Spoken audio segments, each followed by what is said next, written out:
Hi everyone, and welcome to episode 51 of SAMA. We never thought we'd get past 50, but there you go. Now, this week we're going to discuss GeneratorX. So please feel free to ask questions via Facebook, or if you've registered on SAMA, using the chat facility. And I'll do my best to answer them. There's one or two things I know about GeneratorX and Spooky, so I'll do my best. And I will introduce a new accessory in the Spooky line. I'll do that first because I've been told that most of the audience, in fact, are falling asleep halfway through the presentation. So I'll cut to the chase and I'll show it now.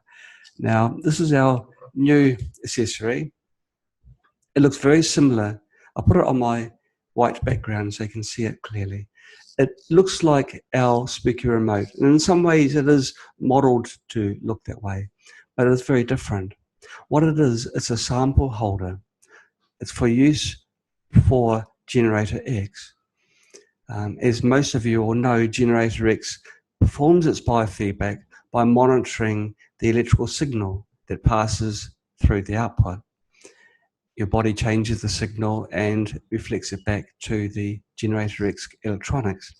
And then GeneratorX knows which frequencies produce the greatest biological responses. The resonant points, if you like, within your cells. And it's very fast, very effective, very, you've heard this before, but this is new. And what this does is very, very exciting. You use it with these PCBs. These are sample plates. The idea is you place some DNA sample on the plate, you cover it with the second plate, and you put it inside the DNA holder. Comme ça, like that. You connect this part onto your generator and you perform your biofeedback scan.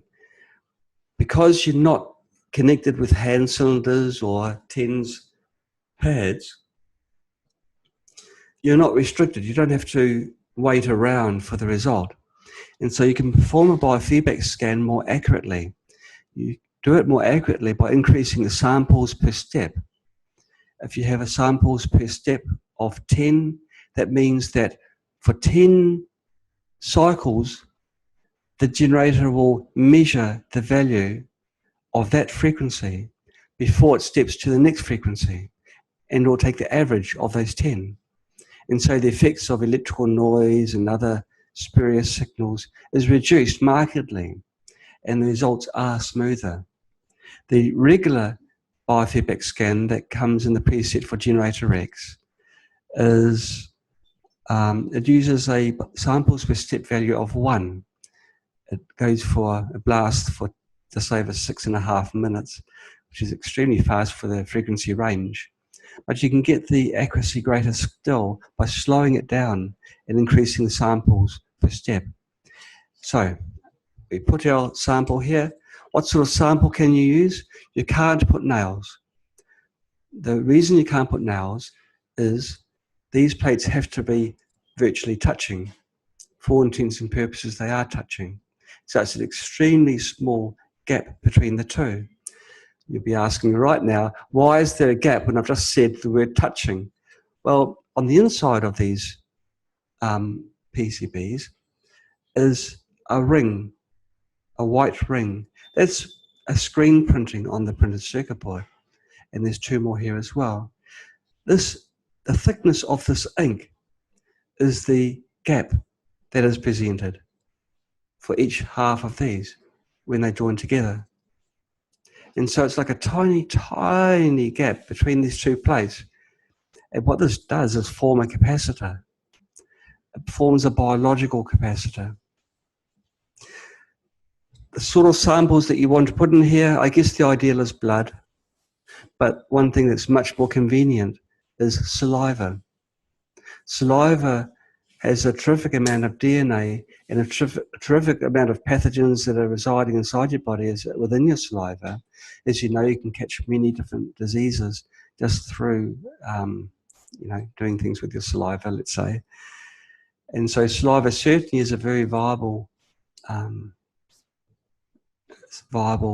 solution to use for the biofeedback. As I said, it's got to be something liquid, so it squishes down to nothing.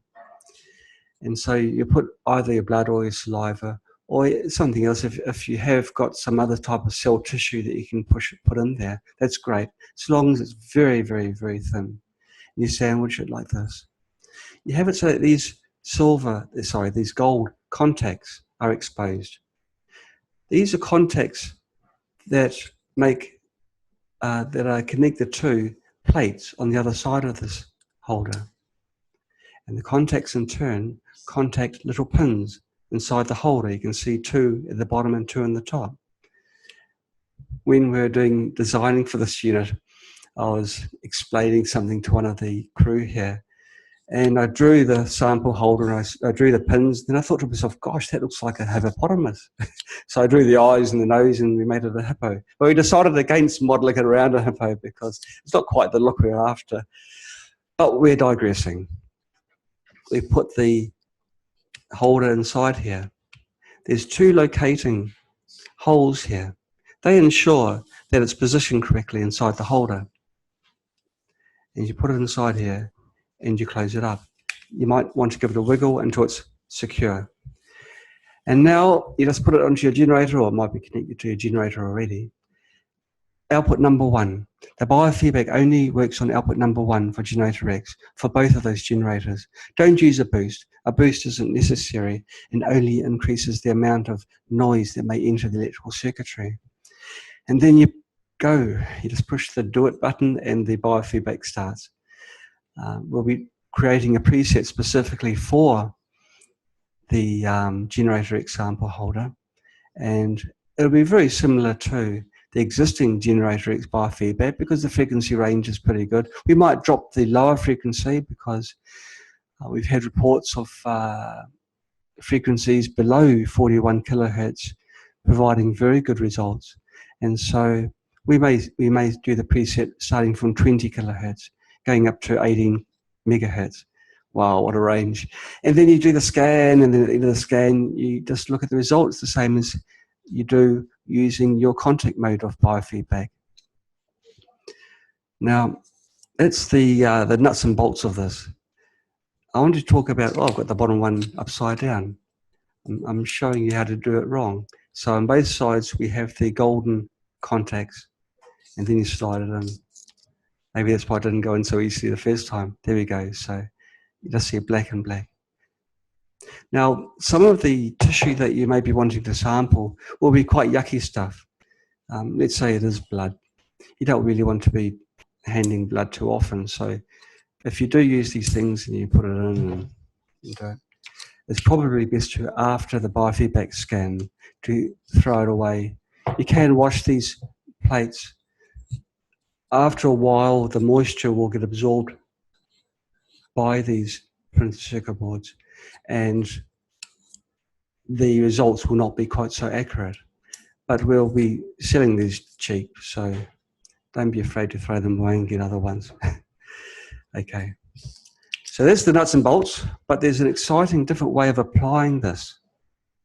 And let's think about things. I want to take you back in history. I want to take you back 5 years, 6 years even, when Johann Stegmann was pioneering the use of remotes.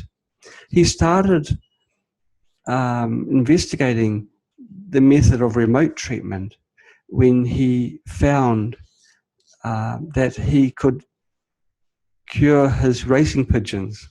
He had them dying for some reason, and he consulted his friend, his healing friend, who informed him about this method of using doing remote healing.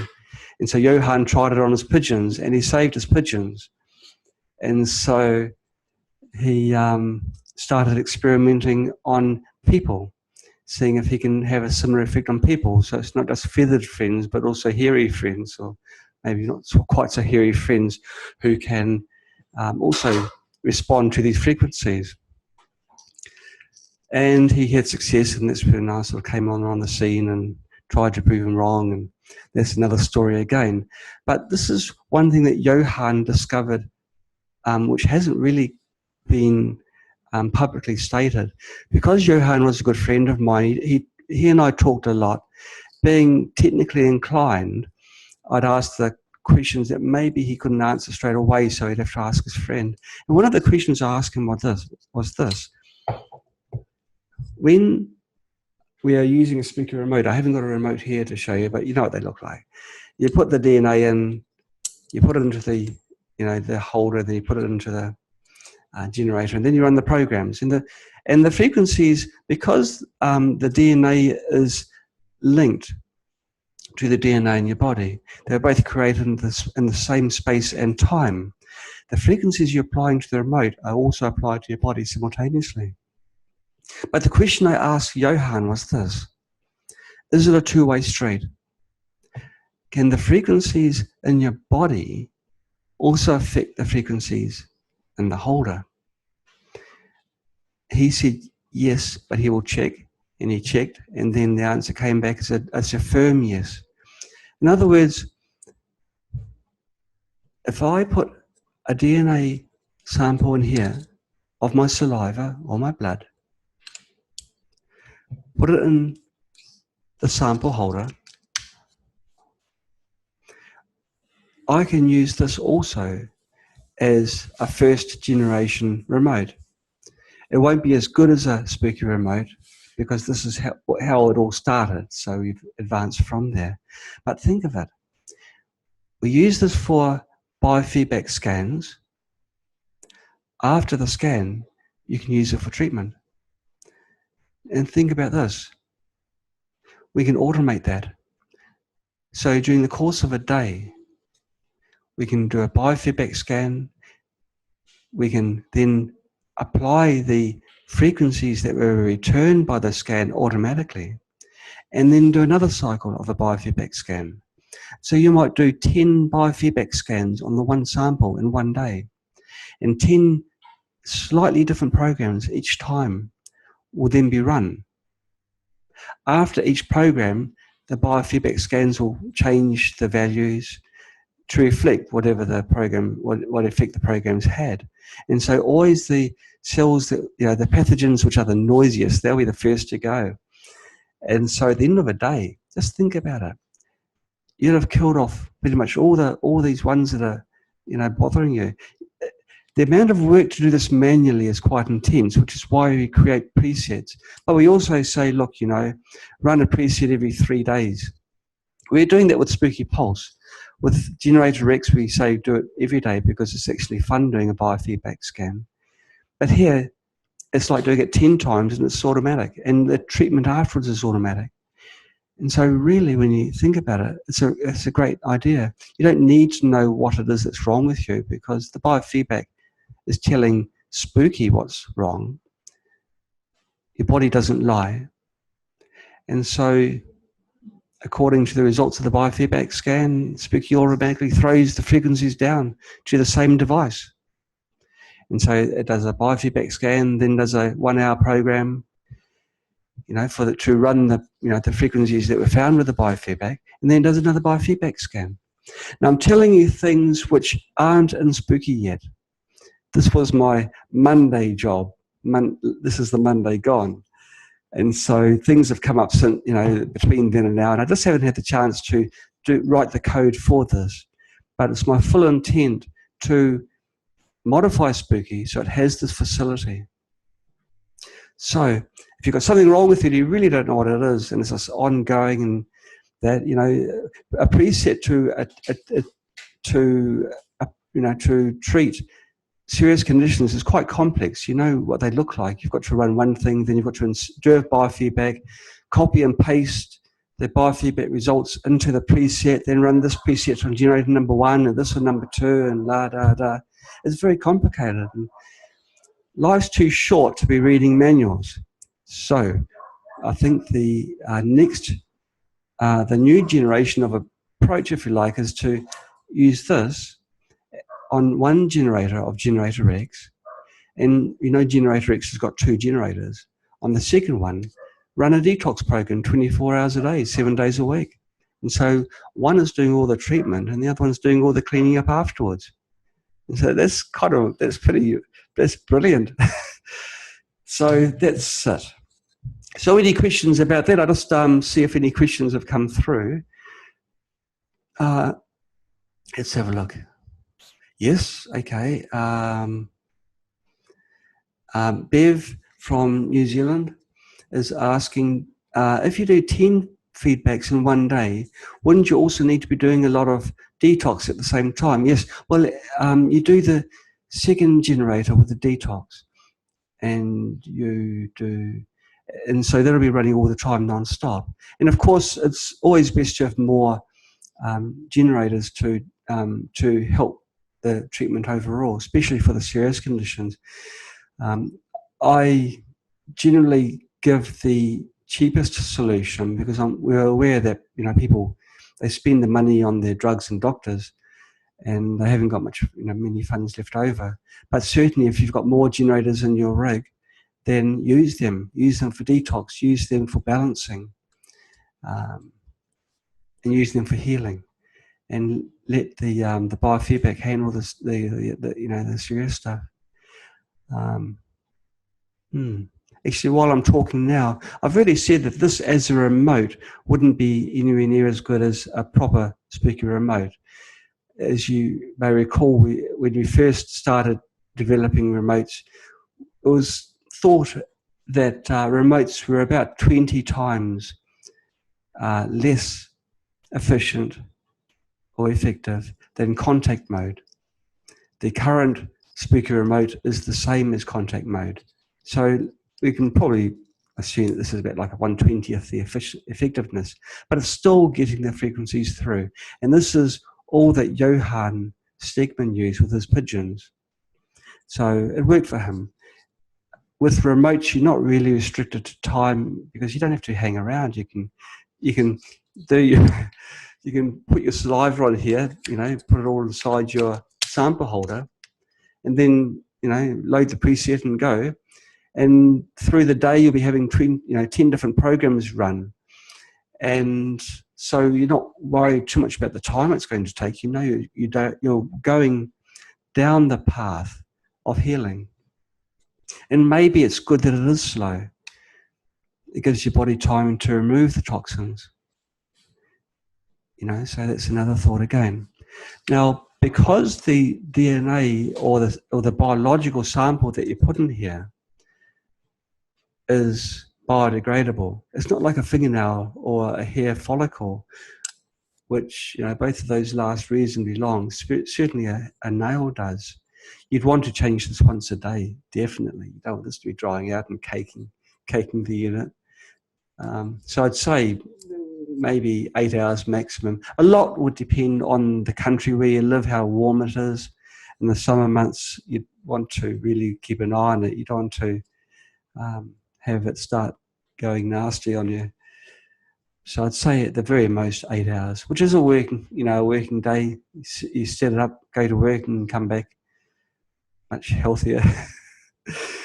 Yeah. So that's the concept. So I'm pretty excited about that. That's the fact that you can automate a treatment method and not worry about the other details, such as which programs to run, copying, pasting frequencies into a preset, which is so complicated. It's got to be color coded, so you know which program belongs to which generator. It just simplifies things a lot.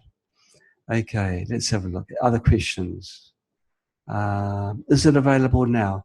No, it's not available now. It's available early next year. No, I'm kidding. I wouldn't do that to you guys. It's available, I'm told, in 1 or 2 weeks. So it's not long to wait. In other ways, it differs from Spooky Remote. The spring pressure is greater. Still easy to use, but it needs to be high pressure down to ensure that the plates are perfectly mated together. Think about this. If we have a cancer cell sample from a biopsy and we put that in here, pure cancer cells, right? And you put this plate on, you put the sample holder on, you do your test. The results are going to be so pristine. They're going to tell you pretty much what the cancer frequencies are. That's kind of the holy grail. So Now, this is a good tool that we're sort of putting out there. It's up to you to make use of it and report back to us the best way of using it. We've done our trials and we've been amazed. It started when I was unwell and I had a flu and a sore throat. And sore throats are kind of cool because you know pretty quickly when you're getting better. And so I put my saliva sample in. It wasn't these. It was just a couple of old PCBs I had lying around, but this is much more advanced. And I put them together, put some tape around there, insulation tape, soldered a couple of leads on and put them onto a BNC port for the generator. And I got some frequencies back and I ran those frequencies on a remote. Normally with a remote it takes about an hour to really feel an effect on the new speaker remotes. Or maybe it's even shorter, but these, because the frequencies were pretty much bang on for the pathogen I had at that time, I felt the results within minutes. Yeah, but as things are with the cold, things mutate quite quickly. And I got better very quickly, but then it sort of went down into my chest. And of course, I was busy doing my designing of this and other things. And I put myself way back in the priority line. And so I didn't get rid of my cold and then it just moved. That's the thing with viruses. They mutate and move. They want to survive. They are in a hostile environment that wants to kill them. And so they're morphing all the time. So database frequencies for pathogens, many of those are quite old, and it wouldn't surprise me if many of those have changed in some way, which is where grade programs is so important. It tells you what frequencies are more applicable, and also refined frequencies type scanning as well, because that puts it decimal places, if you like, on the scans. Okay, another question that's come in online. Okay, let's have a look. Now, isn't it funny? It's truncated the people's names, so I'll just stretch out the window. So I don't like. I like to answer people properly with the name. Okay, so Adam. We had two ADs in the viewers list. Okay, Adam, you're asking me, would it create a more accurate database if we put a known sample of pathogen in and then ran a biofeedback scan? Absolutely, you've hit it on the head. Now this is exactly what it does. So if you when you do a biofeedback scan, you've got TENS pads here, for example. I've given this as an example because you can't see it if I point down there. So TENS pads here. Most of the tissue between here is going to be healthy tissue. Only a small proportion of that is going to be pathogens. And so the ratio of bugs over good is quite low. But if you put a sample here which is pretty much pure bugs, well, it's going to be much more accurate, the results. If you're ever on a noisy bus, you try talking to one person, well, it's hard to hear that one person. But if that bus is empty and you're talking to the one person, then they become legible. You can hold a decent conversation. Well, we don't want to hold conversations with bugs. We want to kill them. But we need to know what frequencies, we want to know what language they're talking. And so this tells you what the language is. And so absolutely, Adam, if you can put a sample of the bug in there, then that's great. And so if you've got a cold, maybe you want to put some nasal discharge. Actually, that's what I used. I think I used my nasal discharge when I got the cold. Yeah, yuck. Which is really why we make these disposable. You don't really want to be using it for something else after you've used it for a nasal discharge. But for the good of science, that's what I did. And got fantastic results. I couldn't identify the pathogen that was providing these frequency hits, but as sure as anything provided results.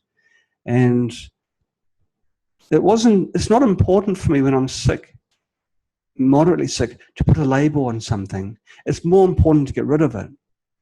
And so if we do an automated scan and then treatment, then scan, then treatment using the sample holder, we wouldn't use it for a biofeedback reverse lookup, so you can see what kind of bugs you're likely to have, or bugs that match the same frequency. You just want to apply the frequencies and get rid of the bugs. So that's how we'll be using it. Okay, when using blood drops, this is a question from Tafiq. I hope I've said your name correctly. Benjamin. Can it be placed on filter paper? And if you're using blood from multiple people, can you just wipe the plates using alcohol wipes? Good questions. We have done trials using different types of papers as a way of sort of holding liquid together more something. Just holding it all together while you put the plates on. We found that it improved physically the sample. The sample didn't sort of squish out so far and sort of ooze out, but the results weren't so accurate. And it wasn't so accurate because it introduced a space into these plates. Now I'm exaggerating here, but any sort of space decreases the capacitance. It makes it so that a much lower signal level is passing through the plates. And so the spikes were much smaller. So the answer is yes, you can, but the results aren't quite so good. Maybe you can find extra thin paper where you're using paper that was maybe 0.05 millimeters thick. Maybe you can find some thinner paper and you can report back to us and we can make it a part of the procedure. Okay, and you're also asking me, can it be wiped between use with alcohol? Absolutely, you can wipe it with alcohol. Just one point of mention, alcohol is good for killing, any sort of biological residue, any pathogens that may be still on the plates. But just remember, the sample holder works on the change of an electrical signal. It doesn't rely on the sample actually being alive. It's looking at the electrical characteristics of that sample. So if I could slice a carrot thin enough and put it in here, it'll do a biofeedback on the carrot. And it may provide hits. But it doesn't need to be live. So it's not necessary to kill the pathogen for the cleaning side of it, but certainly for the hygiene side, best to. For our tests, we'd be doing multiple tests, and we just wash it with water and soap. If we're to use it for different people, between different people, absolutely use alcohol, but I'd be more inclined to throw it away because, it's not very, they get dirty and they absorb. So it's best to use neither pristine, clean, or new. Okay, any more questions online? No? Okay, well, let's start our presentation. We're halfway through the summer already, and so we won't slouch on the presentation. Oh my goodness, I've got other questions online as well.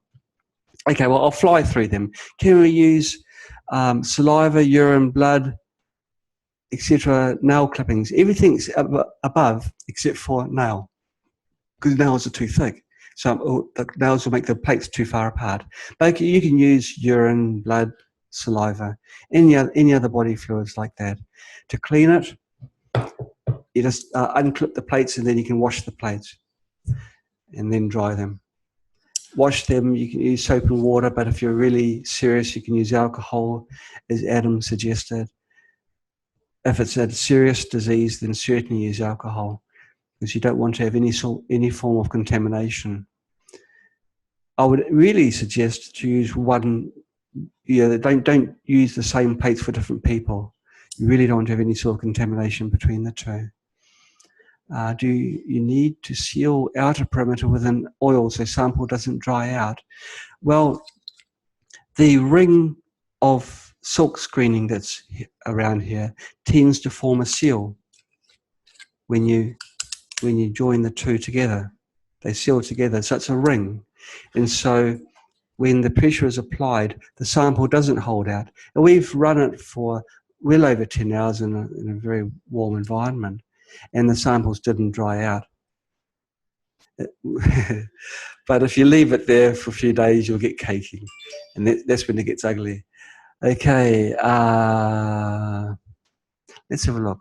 When running programs in Plasma on GeneratorX, when doing this offline in a store program, does one need to use the Plasma offline? Oh, that's another question again. It's not about this. So, okay, this question is part of the Q&A, but we'll answer it because it's in front of me now. It's a question from Maya Green. Maya is asking, do you need to run a offline specific preset when you're running Spooky Central or Spooky Plasma? The answer is yes, you do. And it's the way that the gating is performed. Because the online use of the Spooky controls the generator in a different way, the online use handles the gating and other parameters. Offline, it all needs to be done within the memory of the GeneratorX. And so some parameters need to be changed to optimize it. And so you only use the offline preset for Plasma. Okay. Monica, Ruth, you're asking, so the scan is going to be much more accurate. Yes, it is going to be much more accurate because we're not measuring all the healthy cells that are between TENS pads. We're measuring all the nasty cells that are in here. Now, if you're using something like a saliva sample, you will still be getting a lot of good cells in there, but the ratio of bad over good is much higher. And I don't want to go into graphic detail with such a, with everyone watching, but basically when you do put a sample in here, you make sure you put the yucky stuff in there. So use your imagination when I say this. Let's use the yucky stuff there. And then you'll get better results. It's the ratio of bad over good is much higher. And Judy Budicio, you're asking, how could you fit a biopsy sample in? Well, biopsy samples are quite often they're solid samples, but if you can get slithers of them, very fine slithers, and place them on here, like maybe put them on those 6 locations there, then that will be adequate. The important thing to make sure is that the plates are as close as possible. Any gap will start introducing errors. Everyone knows how we live in such a noisy environment with Wi-Fi and cell phones. As soon as you put a gap in here, that signal is going in here and disturbing the results. And because the signals are so low, any sort of noise is going to ruin that. And so you really want this as close as possible. If I was doing a biopsy and I couldn't get thin samples, I'd be probably looking at the liquid around the sample. I'd look at centrifuging and using the liquid. And that would be a way of improving the results because it's on the microscopic level, which will be still viable after it's been centrifuged. That would be a very good sample substrate to use. And so that's all the questions asked. Let's go on to the presentation.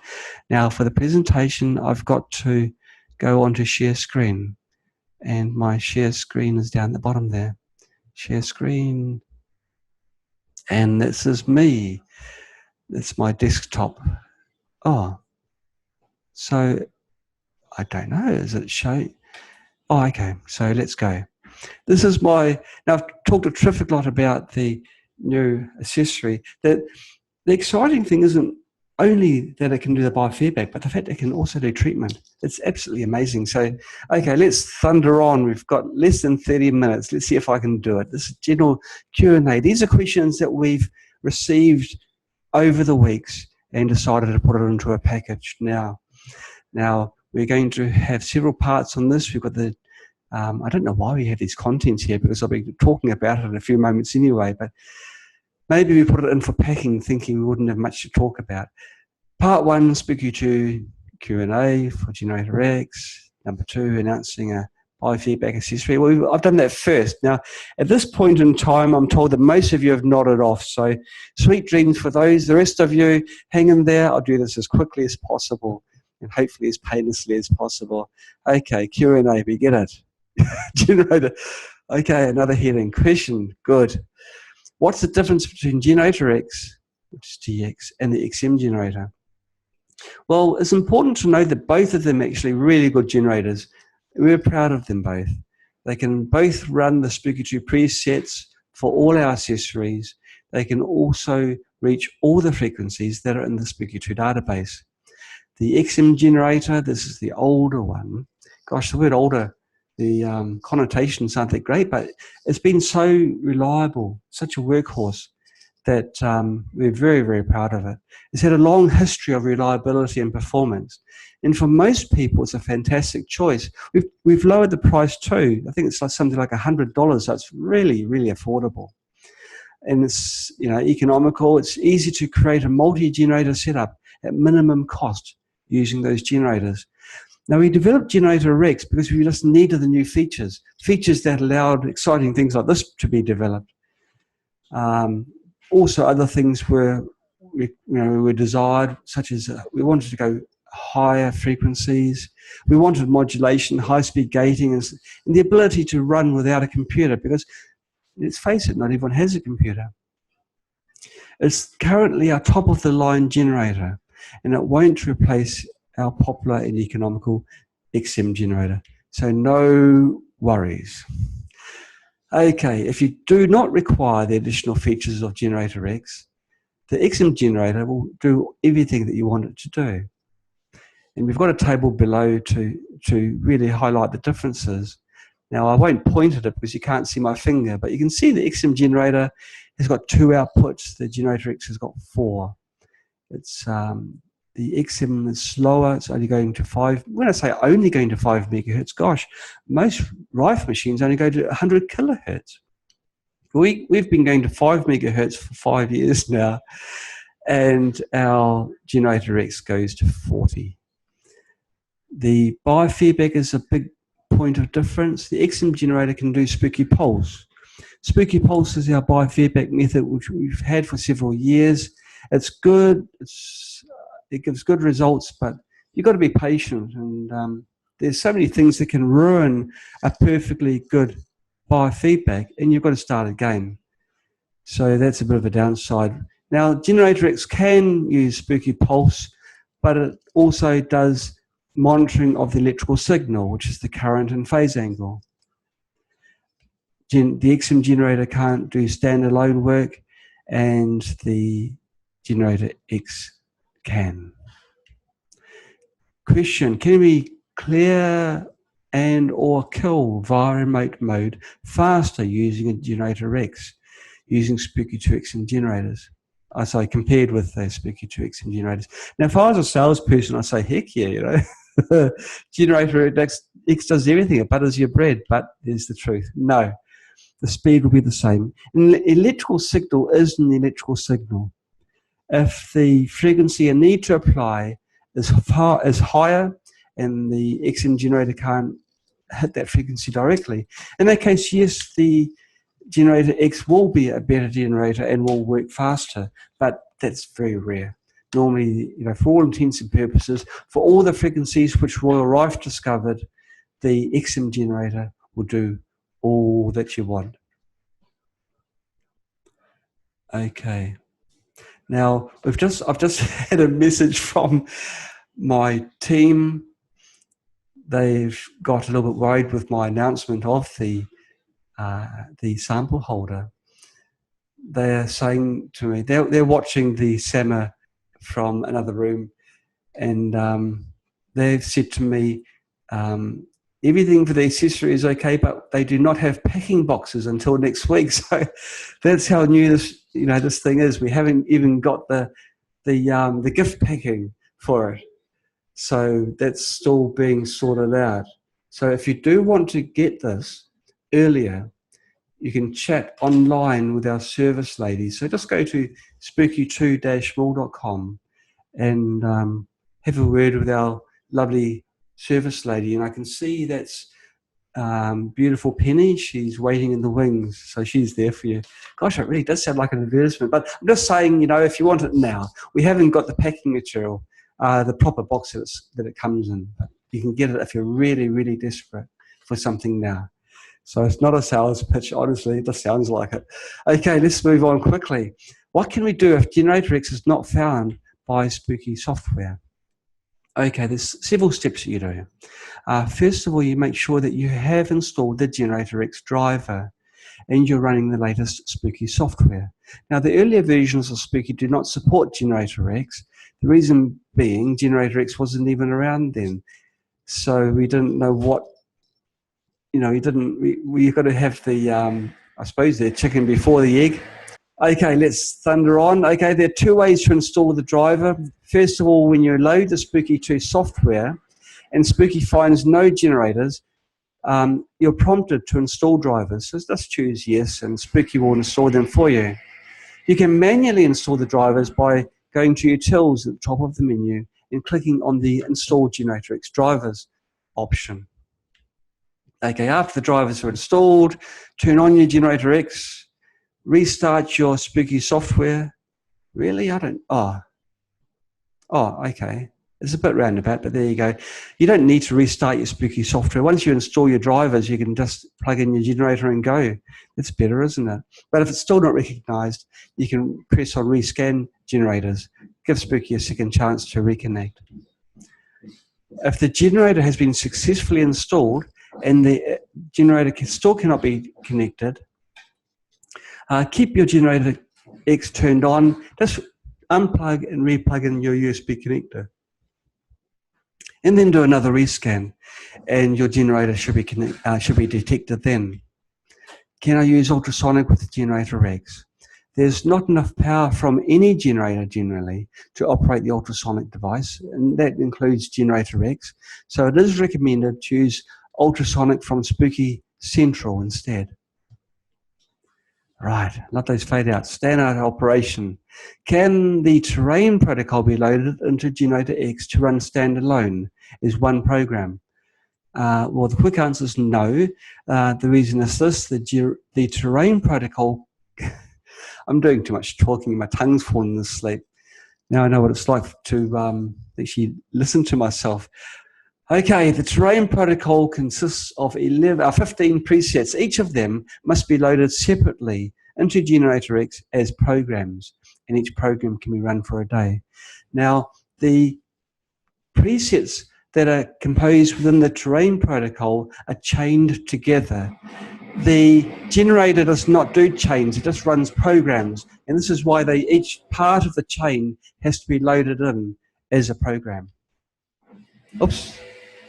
Okay, what are the restrictions or limitations of running GeneratorX standalone?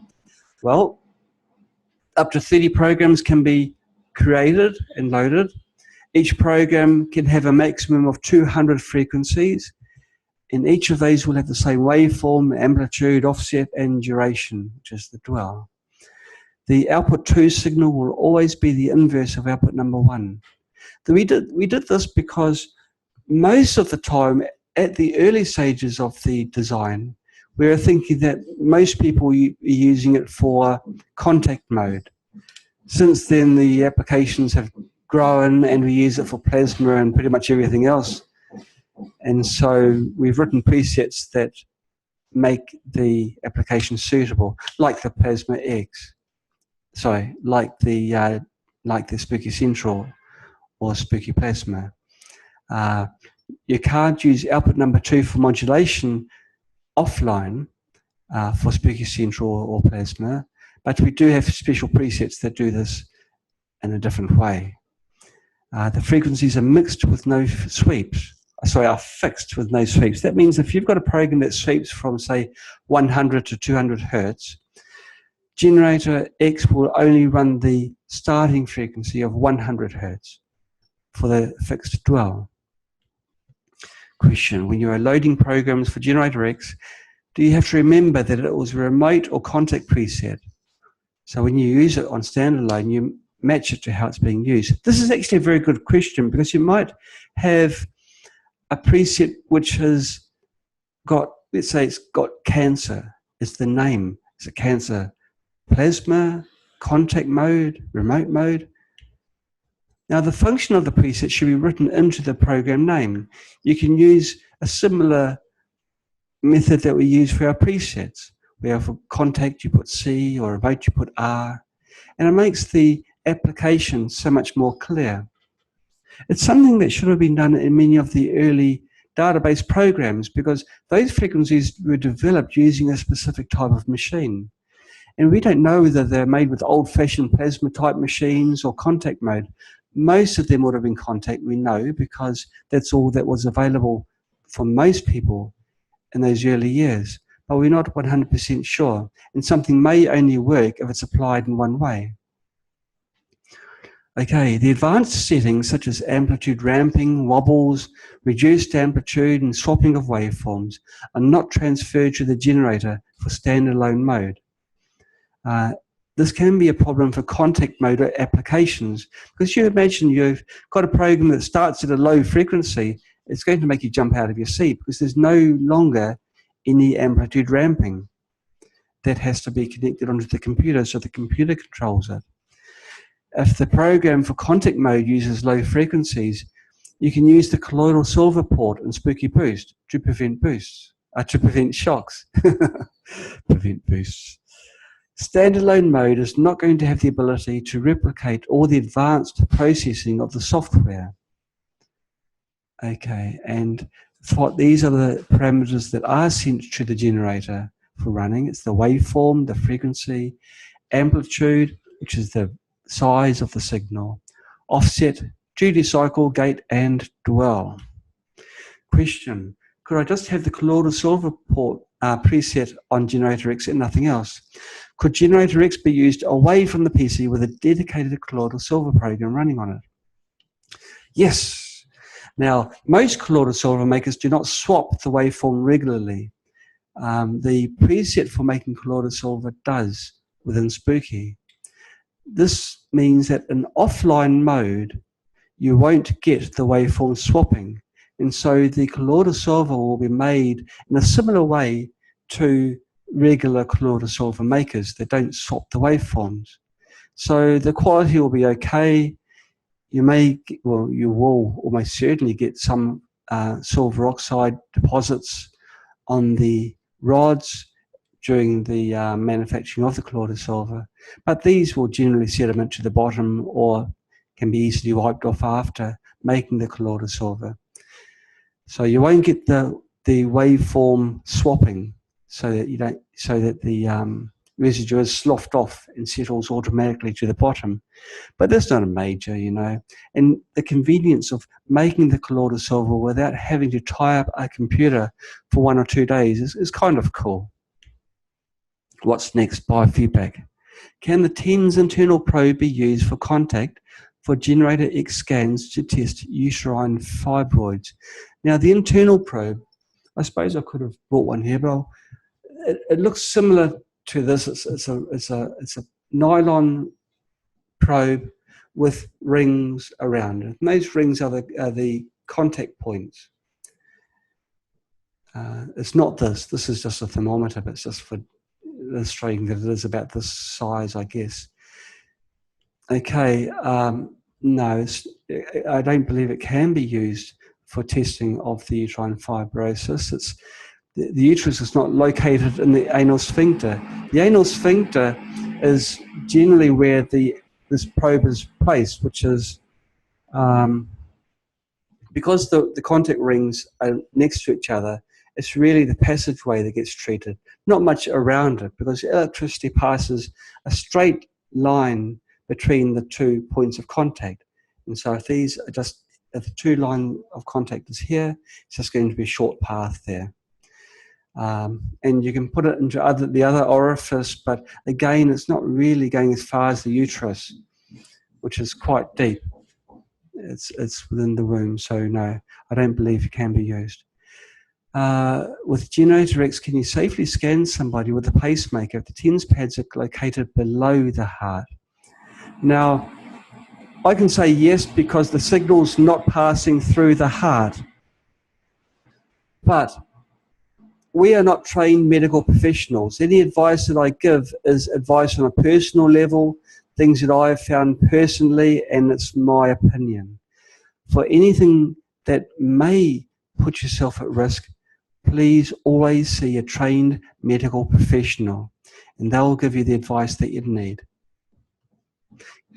If there's any concerns, health concerns that you may have, even queries that you may have for advice I've given here, if it's contrary to what you've been advised by a trained medical professional, talk to them again.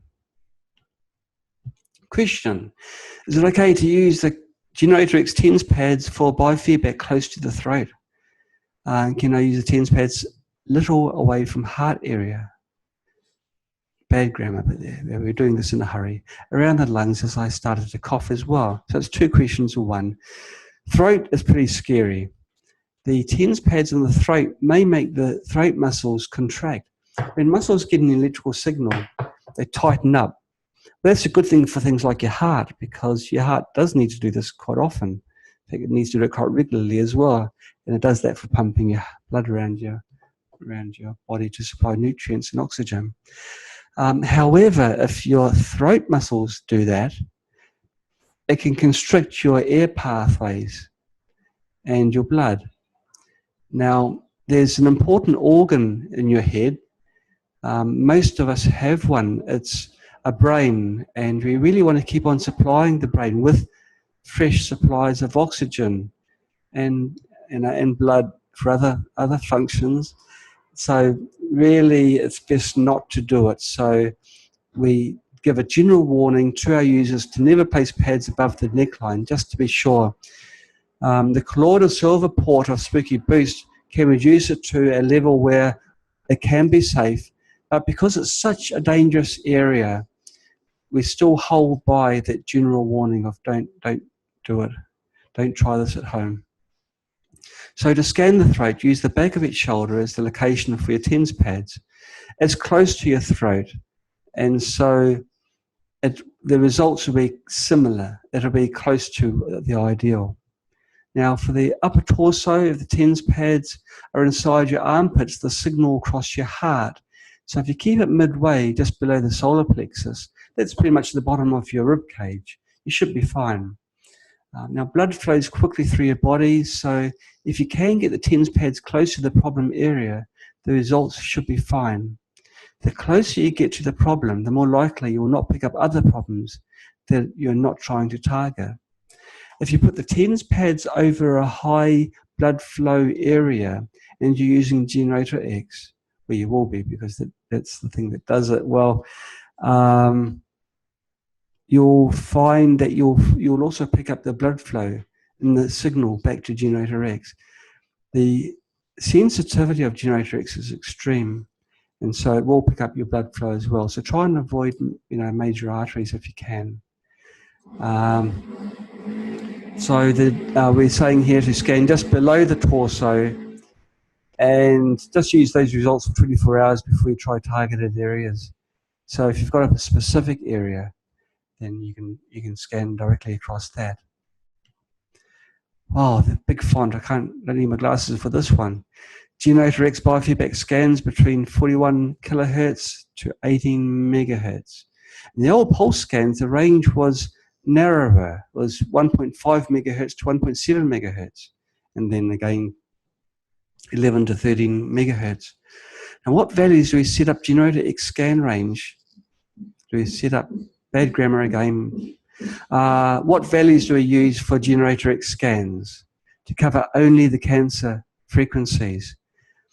Okay, now the biofeedback scans for GeneratorX are much faster than Spooky Pulse, and so a larger range of frequencies can be scanned in a shorter time. And this is why we increase the scan range for the GeneratorX biofeedback scans. And of course, bacteria can morph into other forms. So having a broad range on a GeneratorX biofeedback scan gives us a catch-all type of sweep. So it's probably best to keep the default GeneratorX biofeedback scans, even if you're only interested in the cancer frequencies. Now, we only know decisively of two Rife cancer frequencies, the BX and the BY.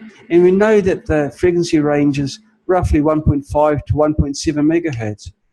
So maybe you can alter the frequency range to 1.5 to 1.7, and then you can increase the samples per step so it becomes more accurate. However, there's questions behind this. The people have suggested, and they have in their own minds proven, that the frequency is twice this value, and the value of 1.5 to 1.7 megahertz is the first sub-octave or subharmonic of the true frequency. And the British Royal Rife Group have decided, and they've done research which seems to prove that the absolute raw true frequency for cancer is in the 12 megahertz and above range. And so if we narrowed ourselves to just 1.5 to 1.7, we're missing out on all the other possibles. And so, yes, you may be having a subharmonic and then treat the subharmonic and get results.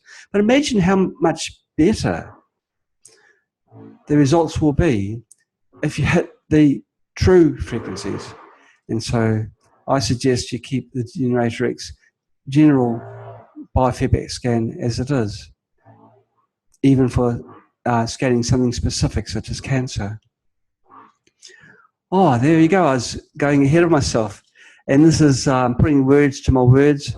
It's putting text to my words.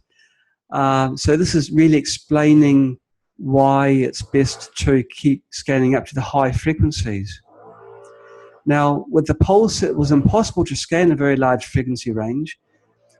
If you try to scan the same range as the GeneratorX biofeedback, you'll be sitting down for hours. And you'll be thinking nasty thoughts about me, the designer of this. And I don't want that. I don't want bad karma. I only want good karma. So this is why the smaller ranges are done for the pulse biofeedbacks. So the scans generally are something like 45 minutes or an hour in length, and break out a very large scan into smaller regions. Do a scan one day of a small, one day, one small portion. Next day, do the next, do the next, do the next. Yeah, it's a bit painful. This is why GeneratorX is so much fun. Okay, and this is what they're talking about now. You can still use older XM biofeedback presets to use with GeneratorX. If you really want to only scan a small range, you load an XM preset. Then you change the biofeedback type from pulse to either current, phase angle, or a combination of the two. And so instead of being 45 minutes, you're down to maybe 3 minutes. Much more pleasant. Okay, now we give the note that not all frequencies returned by both the Z cancer and A high freak presets will be guaranteed to be for cancer. You're just increasing the odds that you'll detect resonant frequencies in the same frequency band that the known values are in. Now, I'd like to emphasize known because there's a lot that's unknown, so you'll be missing out on the unknown values. Does Spooky sometimes not report any hits in GeneratorX biofeedback? Yeah, well, we've come straight to giving a reason why instead of giving a yes-no answer. Well, the answer is yes, and actually quite often it'll give 0 results. When GeneratorX does a biofeedback scan, it will return any values that are above a threshold. Anything above the threshold is reported. Now, the threshold can be set by the user, and it's possible that the threshold is too high. Maybe the TENS pads are far away, or maybe your pathogen count is not great, and so the spikes are very small in amplitude. If you're getting frustrated with no results, you can do an analyze, which is a retrospective analysis of existing feedback using, you just open the file which was created by the biofeedback and redo the analysis. But before you do that, just set the threshold to 0. And in that case, it will show all hits. And so it'll increase the sensitivity markedly. We don't do that as the default value because we found that people are getting worried that they're being diagnosed, if you call it diagnosed, but reverse lookup isn't a diagnosis, but people consider it quite often as that. They thought they're being diagnosed with many serious illnesses when they weren't. It's just that the threshold was set to 0 or was not existent. And so everything was being reported, even the things that weren't there. And just while I'm on the subject, when you get a reverse lookup result, you may have one frequency and then you get like 20 different diseases. You think, gosh, how am I still living? Well, Spooky's not suggesting that you actually have any of those conditions, but if you do have any of them, most probably you'd only have one. One of those is giving those results. And this is why it's important to keep a log of biofeedback scans so you can see patterns. The long-term pattern is very, very important because then you can see trends in your condition. And those are the ways of ensuring that you've got a better idea of what is wrong with your body, why your body is not healthy. There may be every time one type of condition coming up. And so if that happens, then it's time to look seriously at that condition that's reporting. And it might be a condition where that frequency just happens to coincide with another condition that's not within the Spooky database. The Spooky database is very large, and so there'll be many repeats of the same frequencies for different conditions. If a frequency, let's say 40 kilohertz, that's a common one. Even more common, I think, is 10 kilohertz. That frequency is used for both healing and for killing. I don't know why it occurs so often in the database, but if you've got something wrong with you and the response your body gave was at, amongst other things, 10 kilohertz, you're going to get a very serious biofeedback report later saying, basically, how are you alive? It's going to go, you're going to have pages and pages of problems being presented to you. But it's not the case. It just means that something isn't right, and it can be any of those, or even something which isn't being shown there and is not in the database. Please explain the difference between selecting current angle and current and angle. Okay, but all these methods are measuring the change of an electrical signal when the frequency is changed. So when the sweep is taking place, Spooky GeneratorX is monitoring the signal. Any changes are being reported back. Now, fast electrical signals, which are frequencies, have different currents and phase angles. Phase angles when the voltage is not perfectly working at the same time as the current. It either gets lazy and is behind the current, or it gets a little bit like a young child and starts running ahead. And so phase angle is measuring how much it's falling behind or how much it's racing ahead. The measurement of these values is done at each frequency of the scan. Some people think it is more important to monitor the current passing through your body, whilst others think the phase angle is more important. If you're not sure, you can combine the two and monitor both.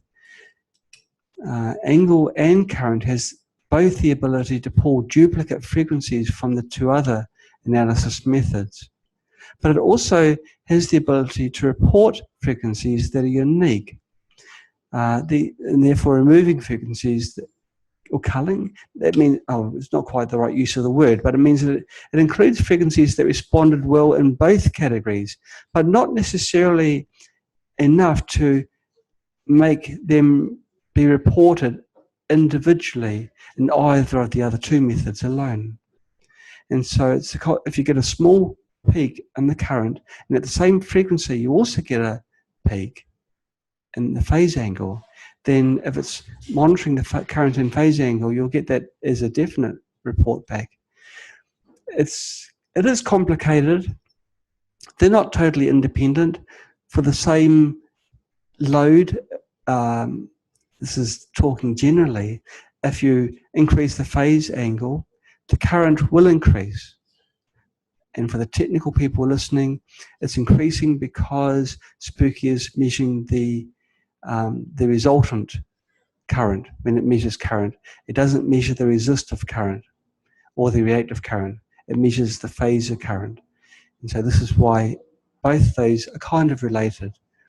There's techniques for running an analysis on current and then doing it on phase angle and then combining the two. And that's covered in documentation that's available at spooky2-mill.com and other places, spooky2support.com as well.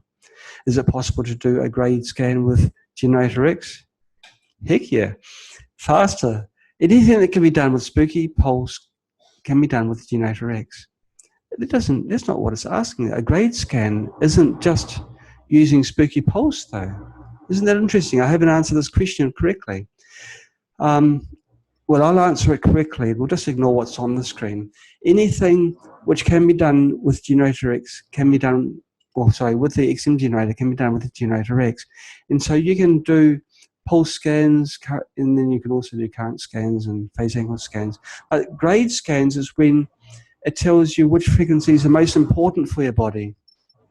And this is where Spooky Pulse is used, because unlike GeneratorX, Spooky Pulse can also can return frequencies which are healthy for your body. And I can see now why the answer was worded this way. Because Spooky Pulse gives a body's response to a frequency rather than a signal response to a frequency, you really need to use Spooky Pulse to do a grade scan, especially if the grade scan is for healing frequencies. So yes, you can use Spooky Pulse with GeneratorX. It just means it goes back to the tick, tick, tick speeds of a biofeedback scan rather than the racy speeds of a GeneratorX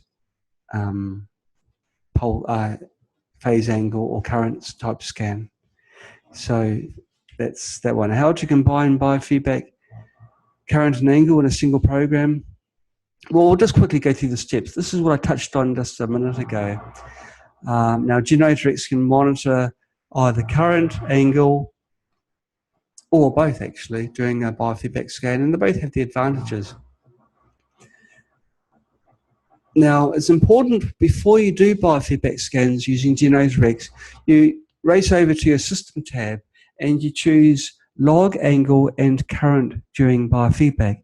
That means the file that gets written during the scan will include those two values, because you'll be using the second value when you go back and you do a retrospective analysis.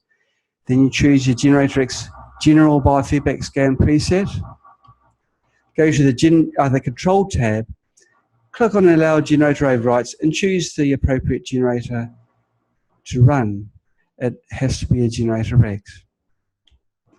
And then you click on the Scan button. After 6 minutes and 22 seconds later, the screen will appear. Not necessarily the exact screen. Your numbers will almost certainly be different.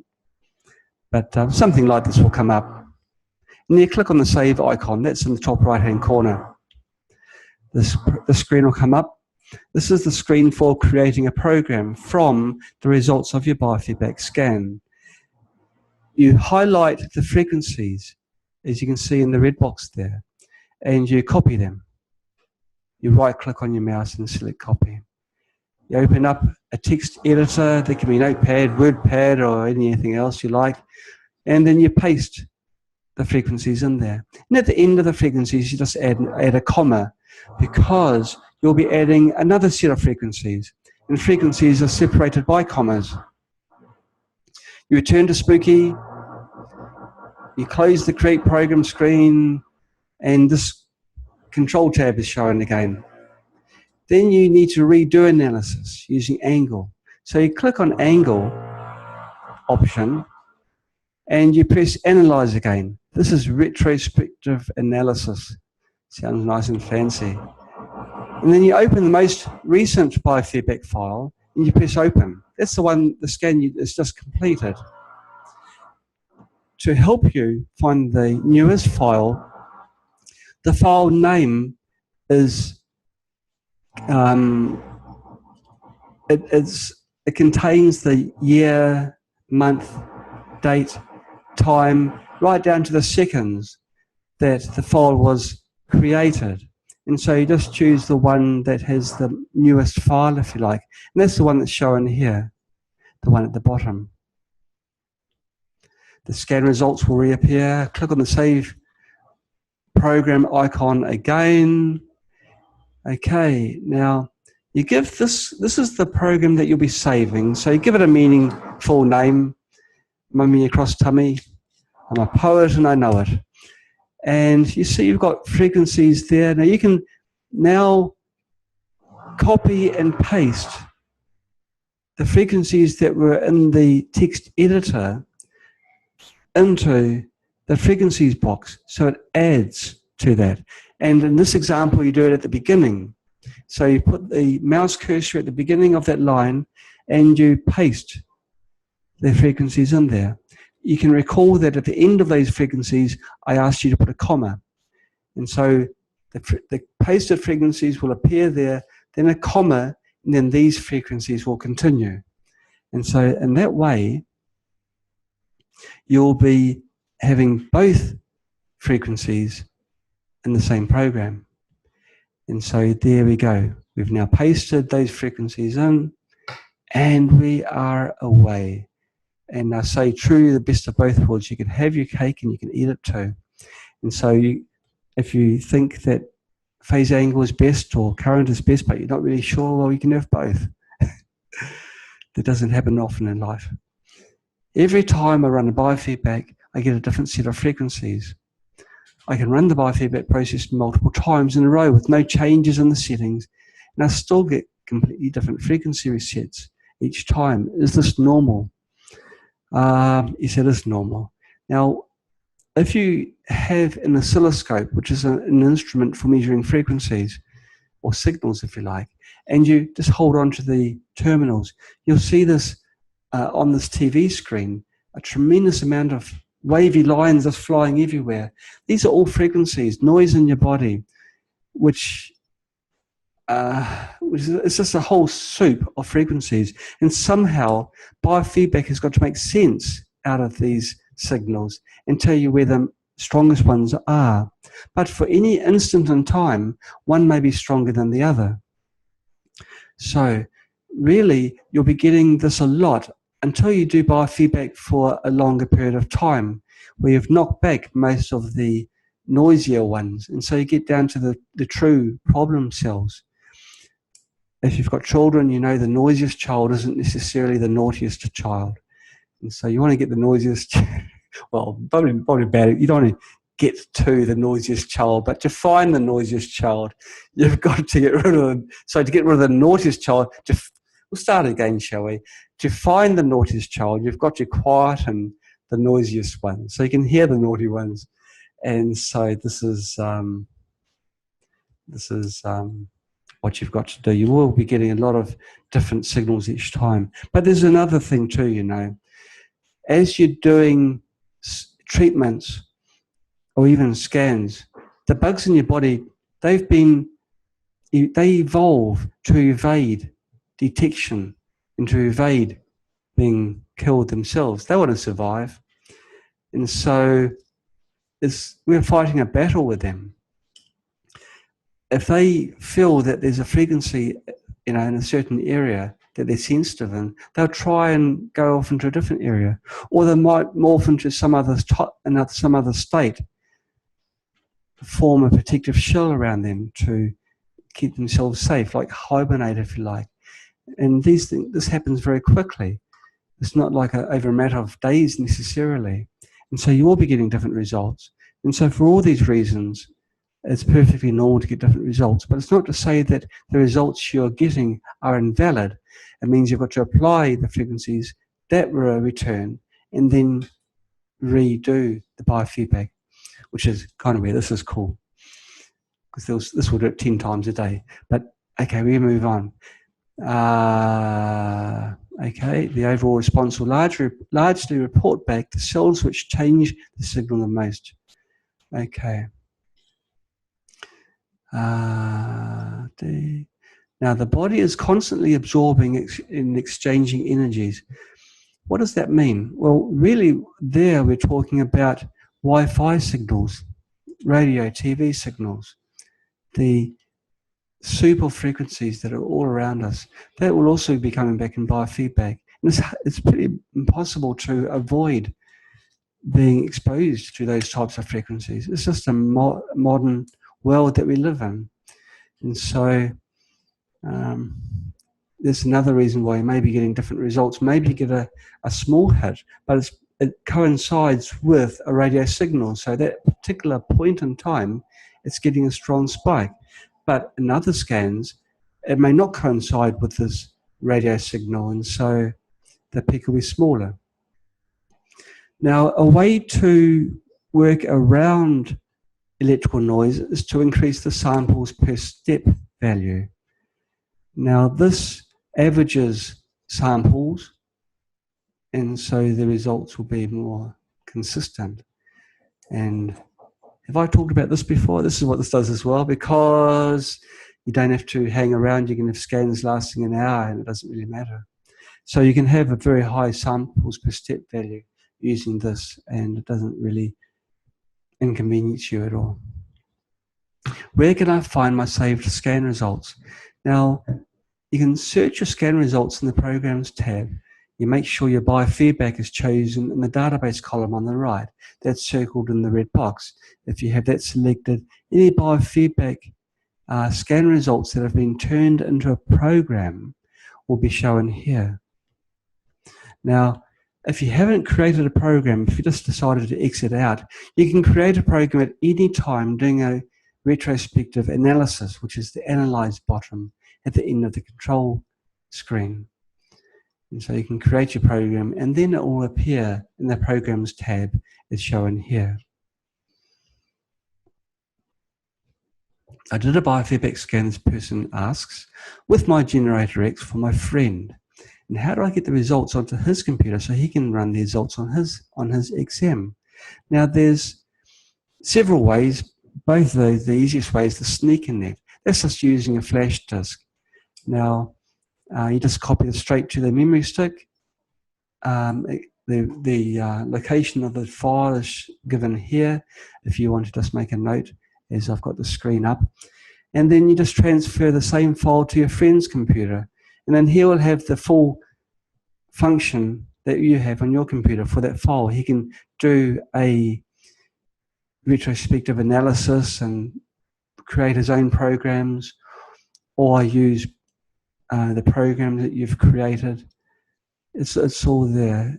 If you've created a preset for your friend and made it nice and easy for your friend, he just has to press select the preset and press go.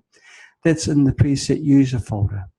So just make a note of the directory names that are shown here. So I'll just do a little pause while you're scribbling down. I suppose you could pause on the video if you're watching this offline. Okay. Why does GeneratorX biofeedback reverse lookup sometimes give very few results? Well, I've already mentioned about the threshold. Now, there are other reasons as well. The frequency range of GeneratorX scans is very much higher than most of the program frequencies in the database. And so there won't be many database entries found at these very high frequencies. The percentage tolerance may be set too low. When you run a biofeedback scan, the tolerance is set to half the step size is set to this so that every single frequency is hit and there's no gaps. But if you have the threshold too high, then it may be getting other results which aren't very good results. In other words, if your scanning is in very small steps and then you set your threshold very high, then you'll be getting several repeats of the same hit. than the tolerance. But you can experiment. The database is incomplete. Well, it's been mentioned in a question at the very start of the seminar where the database can be improved by putting a pure sample inside here and then running a biofeedback scan and then using those frequencies in the database rather than the existing frequencies. And that's very, very true. Most of the frequencies in the database are through experimenters trying things, finding things work for them, discussing it with other researchers, and then they're included in the database. But it might be that they're a few decimal places out, or it might be that they're an octave of the true frequency. And so with this more modern equipment, we can improve on the database. The database changes on each release of Spooky 2. And each database is obviously more precise and more comprehensive than the previous one. Only matches in the main database are reported, so if no database matches were found, then nothing will be reported in the reverse lookup. And you can also choose octaves. Octaves means harmonics.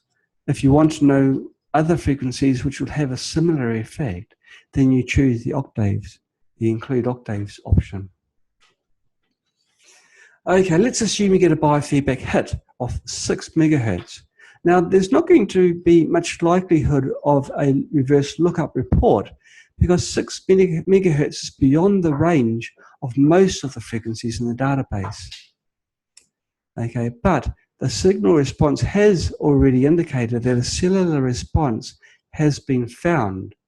It just means that Spooky can't put a label on it. We'll draw an analogy. You've read a New York Times bestseller list, and you decide you want to get a copy of a book on the list. You go down to your library and you ask for a copy to borrow. The library say to you that they've never heard of this book. It's a new book. They've never heard of it. It doesn't mean that the book doesn't exist and that the book can't be read. It only means that the library has not yet got a copy and the library hasn't put it in their database. That's very close to what Spooky is. You know, when you do a reverse lookup, Spooky's saying, I'm sorry, that frequency is not in the Spooky library yet. Because Spooky is a community effort, more than likely there will be a frequency in the next Spooky release because people report back, these are the frequencies that have worked for me. What shell preset should you use with the results of a GeneratorX biofeedback scan, killing or healing? Because GeneratorX only returns killing frequencies, please use a killing preset. After a biofeedback scan of GeneratorX, can we then run the scan results on the XM generator? And which waveform multipliers, if any, should we use? Now, this is quite an interesting question. Yes, you can run the results from the GeneratorX biofeedback scan on the XM generator. Now, some of the frequencies may be too high for the XM generator, but most of the frequencies should be within reach. GeneratorX can go up to, well, very high, but the XM can only go to 5 megahertz. There's a trick called wave cycle multiplier. If you set the wave cycle multiplier to 4, you can then reach all the frequencies that are within the GeneratorX biofeedback scan. And so if you do want to run the results, and if any of the results are over 5 megahertz, set the wave cycle multiplier to 4 and you'll be okay. There are some disadvantages in doing that because the XM generator wasn't really designed to go that fast. It's kind of like when you buy a car and then you remove the catalytic converter. You're not supposed to do it, but you can. And please don't do it at home. I don't recommend that at all. But it's possible. And so we're taking off the training wheels of the XM generator to make it go up to 20 megahertz with a wave cycle multiplier of 4. The accuracy of the XM generator will not be so great. You'll also have the waveform not quite so precise. I'm currently doing the Morgellons line protocol. Can I use the results of a GeneratorX biofeedback scan in place of the pulse or biofeedback scan, 4 Morgellons Lime? And the answer is yes, you can. Just use the GeneratorX scan preset and set the maximum hits to find to 10. This is because that preset expects 10 results. And so you set the maximum hits to 10, let GeneratorX do its magic, and then you can slip the hits into the preset. How do we know that GeneratorX is not picking up healthy gut bacteria while doing a scan? Is there a filter mechanism or some way of finding out which ones are for pathogens and which ones are for healthy bacteria? Now, there is no filter mechanism. It's not magic. GeneratorX is finding the resonant points of all tissue, in fact, all substance between the TENS pads. So it is important to place them close to the problem area. So any hits are the problem ones. So if you are going across your gut, it is true that you will be getting some healthy bacteria as well. Now, if you do have a serious condition, we found actually that the gut is a fantastic place to locate TENS pads for general full body scans even. The gut can always be repopulated with healthy bacteria through eating fermented foods like kefir and kombucha, yogurt even, good yogurt, live yogurt. And you can still hit the pathogens that reside in that area safely. Would there be any reason not to run a scan every day with GeneratorX? Or do you stick to the same 4-day period, like with the Speaky Pulse? At the beginning of this summer, I was saying 3, now we're down to 4. Well, as I said, we're doing scans so seldom with Speaky Pulse because Speaky Pulse is so slow and you've got to keep still for such a long period of time. Now, because GeneratorX scans are so much faster, these can be done even several times a day if you wish.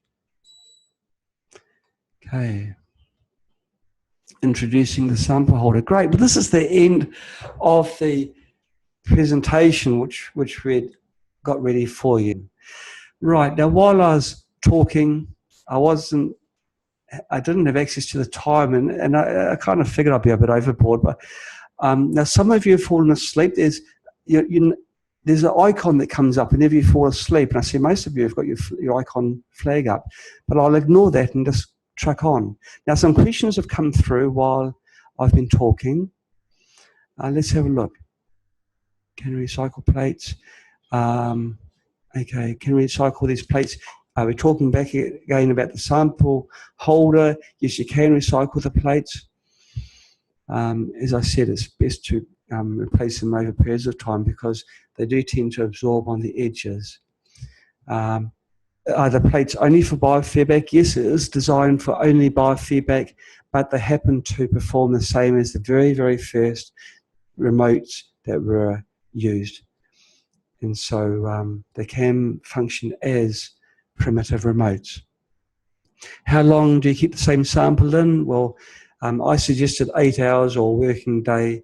Don't keep it too long because the type of samples that you have in here, they will decay and break down over time. Okay, so that's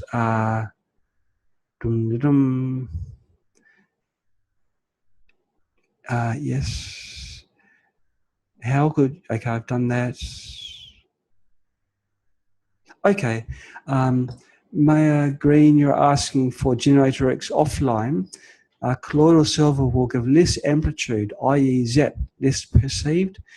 If you're using the colloidal silver port, then yes, because that port contains a limiting resistor. It safely limits the current when you're making colloidal silver. Colloidal silver takes very low current levels to run, and the resistor does 2 things. It limits the current and also makes the current more stable, more consistent throughout the production run of the colloidal silver. And both of those are desirable things. And so, yes, it does give it a less amplitude because the resistor drops the power that goes to the silver rods. And this is why when you use the colloidal silver port in contact mode, you won't feel any zapping at all. It's microcurrents and millicurrents, low millicurrents passing through your body. You don't need very high currents if you have the right frequency. And of course, to get the right frequency, you need something like this or some other biofeedback, like a TENS pads, to find the right frequency. Okay, Lawrence Lee, you're asking, what about lungs, especially the left lung? Now, that's a problem because the left lung encompasses the heart. Now, if you want to do your lungs, you can go below your heart. You can go pretty much where you're at the bottom of your rib cage, because the rib cage is protecting your heart. You go beneath your rib cage. It's got the added bonus of the signals not having to pass through or around bone tissue. And so it improves the results a little bit there as well. How DNA adapter really works with spooky systems? That's a question by Adam. DNA adapter. Well, this isn't a DNA adapter. This is a sample holder. How does it? I'm just trying to understand what the question is. Well, this is designed for spooky. It only works with GeneratorX because the XM generator doesn't have a way of monitoring electrical signals. And of course, when you put a sample in here, saliva sample, it hasn't got a pulse. Or if it has, we've never measured one. And so you can't use spooky pulse. You need to have a generator that's extra high speed that can monitor the signal, and only GeneratorX can do that. And so it's designed for GeneratorX, clip in, clip on, and go. Okay, Maya Green again. If one wants to use blood as a sample for a remote, can one use glass or plastic slides versus paper? Will this affect response? Okay, so we're talking about using this with spooky remote. Can you use glass? Absolutely. Well, if you use tape for holding blood, the blood will dry. However, the DNA is still intact, even in dry blood. The dry blood will have a longer life than blood that's in glass slides. You know, if you put them in slides or plastic slides, certainly. You'd want to replace that sample very often. Definitely daily, I'd suggest. But if you use a blood sample on paper, the blood will disperse into the paper, into the sticker, or whatever means you use. It will dry, and then it'll be good for several weeks at least, I should imagine. Okay. Okay. Now, Maya, you're saying about the silver port again. You're wanting to use pads on your cheeks. Anything above the neckline, we don't recommend, because we can only give advice to people. You can take it or leave it. If you do have to go above the neckline, then the colloidal silver would be the safest way to do it, the colloidal silver port, because the power levels are reduced to a level which is very, very safe. But we do recommend that people talk to their trained medical professional and get medical advice if they're wanting to treat themselves above the neckline. Everything that's really important, like this, is living in that area, so you really don't want to be ruining anything. Okay, other questions that have come in. Okay, now Bev. Now Bev lives in a beautiful part of New Zealand, which is wild. It's untamed, and so this is quite a... I knew this question would have come from you, Bev. Can you use the sample? I guess you're asking, can you use the sample holder to test tree sap, such as kauri dieback? We haven't done it, and after doing it, I don't think you'll get these plates apart. But if you can get the sap's quite thick from the tree, but if you can get fresh sap, that's a brilliant idea. Brilliant idea. And so the answer will be yes. But kauri sap used to be used for glue. And so once you've done your treatment, once you've done, your biofeedback scan on the kauri sample, I think you'd have to throw away the plates and use another pair. But these will be disposable.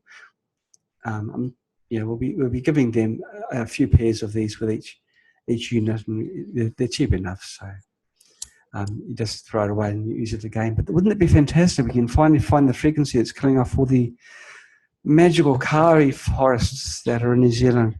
It seems like to be a global thing where trees are dying, redwood in America.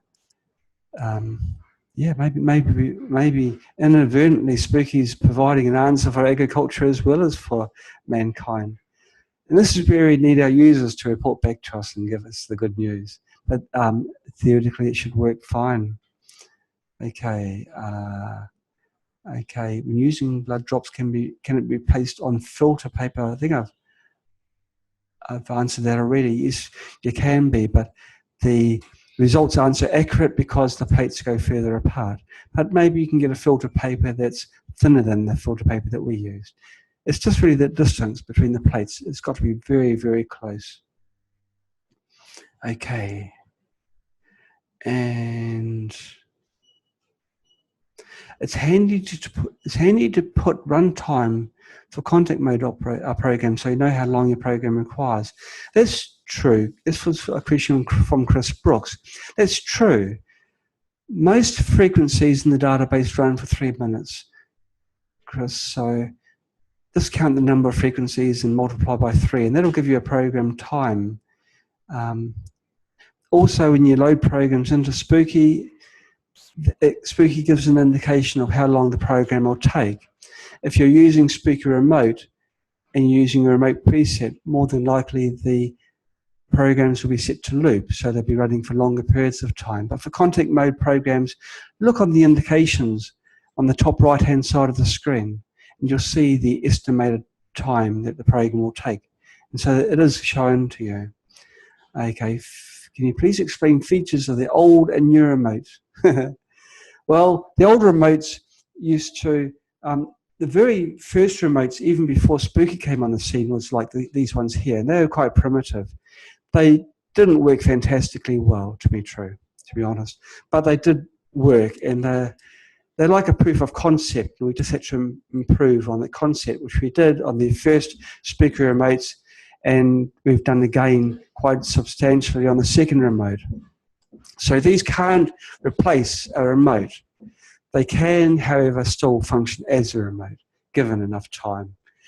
And that's really the convenience of already having a sample in there.